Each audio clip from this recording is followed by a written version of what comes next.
Pelo menos por esses 3 motivos, não baixe a guarda. Por causa da sua natureza, por causa do diabo e por causa da volta de Cristo. A segunda recomendação de Paulo: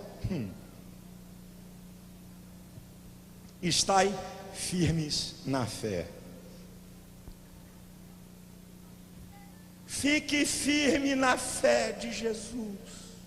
Irmãos, escute o que eu vou dizer para vocês. Nós estamos vivendo uma época de besteirol teológico, de heresias e de meninices como nunca houve na história. Querem transtornar o Evangelho e a cruz de Cristo. E desde aquela época Paulo já estava preocupado. Em 2 Coríntios capítulo 11 versículo 3, Paulo diz: eu temo que vocês se apartem da simplicidade que há no Evangelho de Cristo. Paulo já tinha medo que alguém viesse transtornar a simplicidade do Evangelho. Estão querendo reinventar o Evangelho. Eu vou dizer algumas coisinhas para vocês. Um dia desse estava um cara na televisão. Já ouvi esse filme há uns 5, 6 anos atrás e agora voltou de novo.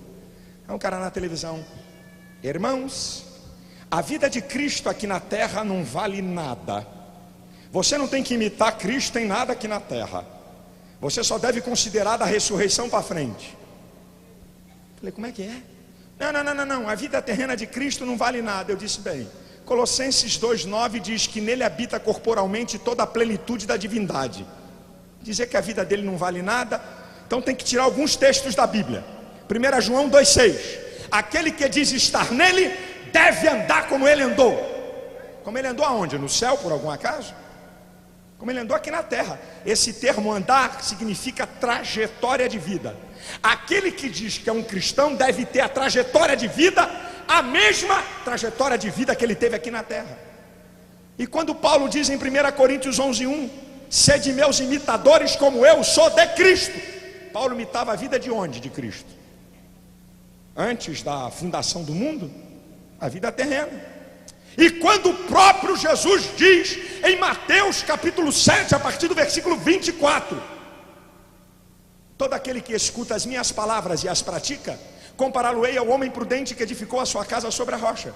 Desceram as chuvas, correram os rios, sopraram os ventos, e a casa não caiu, porque estava edificada sobre a rocha. Todo aquele que escuta as minhas palavras e não as pratica, assemelhá-lo-ei ao homem prudente que edificou a sua casa sobre a areia. Desceu as chuvas, correram os rios, sopraram os ventos, e foi grande a sua ruína. Que palavras de Jesus são essas? As palavras dele aqui na terra. Você quer ver uma outra coisa? Escute isso. As revelações pessoais, visões e profecias acima da revelação da palavra. Você quer ver? Tem crente que está lá na igreja, está quietinho, o coral canta, o fogo cai e ele está quieto, o louvor vem, ele está quieto, o pastor vem, está pregando a palavra, a palavra de Deus, voz profética, aí lá perto do final do culto, um irmão lá no meio diz assim: assim diz o Senhor. Ai meu Deus, ai Deus vai falar agora, ai, aleluia, e agora Deus vai falar. É só mudar a entonação.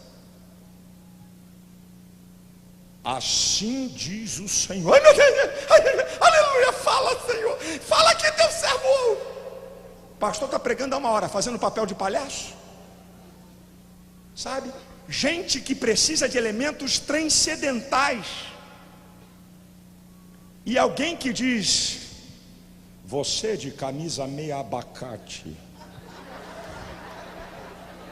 tu, ó homem, tenho uma palavra para ti, mas não é agora, porque não chegou a hora. É mistério. É mistério. Aí o cara que não tem preparo, ai meu Deus, o que Deus... Tem gente atrás de profetada, de visagem, de revelamento.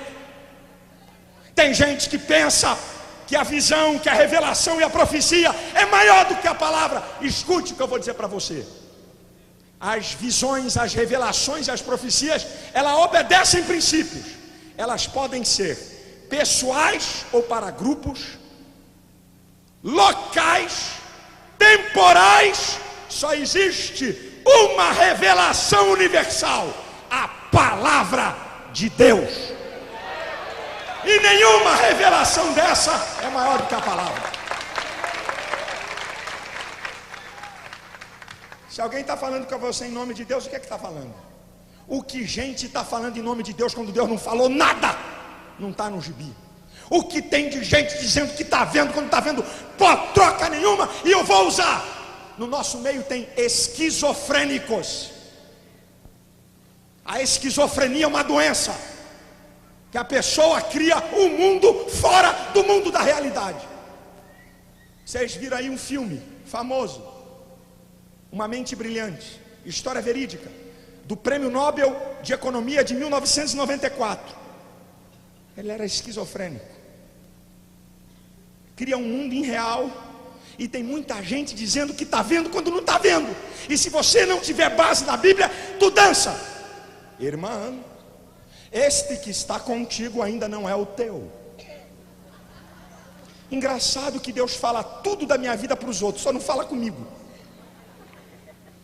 A revelação pessoal, particular, temporal, acima da revelação da palavra.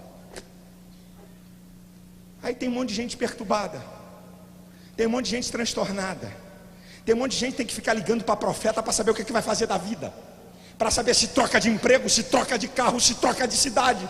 Olha, irmão, eu só tenho uma maneira para falar com Deus, é através da oração. Agora Deus tem N maneiras de falar comigo.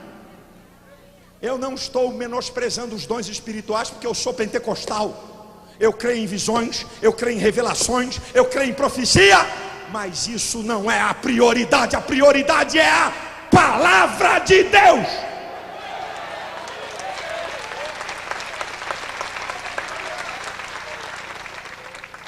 Eu sei que Deus fala, eu sei que Deus usa, eu sei que Deus mostra, eu tenho experiências na minha vida, mas eu não ando atrás disso.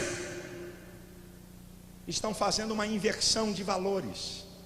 Chega na igreja, não tem mensagem, não tem nada. O que o Senhor tem aqui? Deus mostrou alguma coisa para alguém? Alguém teve? Fica forçando barra para o cara contar aquilo que não viu. Irmão, eu vi um negócio ali, mais ou menos ali, um negócio, rapaz, o que tu está vendo? Sabe? Permaneça na fé. Cuidado, irmão. Terceiro, sabe o que está acontecendo hoje? Para perturbar a fé, para transtornar o evangelho, um evangelho triunfalista. Você é pobre? Você não tem fé? Você anda doente? Você não tem fé? Problemas na sua vida? Você não tem fé? Um monte de crente complexado. Meu Deus, eu tenho luta, tribulação. O meu irmão do lado em vitória. Não, eu já vi gente pela televisão. Só não vou dar o nome para quebrar um galho por ética. Mas não força muito não, que daqui a pouco eu solto. Sabe, gente que prega isso. Eu já vi gente pregando na TV. É só ligar a TV e ver. É só ligar a TV e ver. Irmão, você está mal, porque você não tem fé. Você não tem fé, porque se você tiver fé, você vai conquistar tudo, você vai ter tudo. Tem alguma coisa aqui na Bíblia para trocar. A primeira delas é a palavra de Jesus, em João 16:33. No mundo tereis aflições. Tem de bom ânimo, eu venci o mundo. Não desanima não, mas te prepara que você vai ter adversidade. Vamos ter que tirar Filipenses 4:12. Paulo, não é João das contas não. Paulo diz: sei estar abatido e sei ter em abundância. Em todas as coisas, em todas as maneiras eu estou instruído, tanto a ter fartura como a ter fome, tanto a ter em abundância como a padecer necessidade. Tem que tirar da Bíblia 2 Coríntios capítulo 8. a graça que foi dada à igreja da Macedônia, que em muita prova de tribulação houve abundância do seu gozo, que da sua profunda pobreza houve abundância de generosidade, o que eu mesmo testifico, porque deram e deram acima do seu poder. Os crentes pobres da Macedônia ajudaram os mais pobres da Judéia. Isso é prosperidade.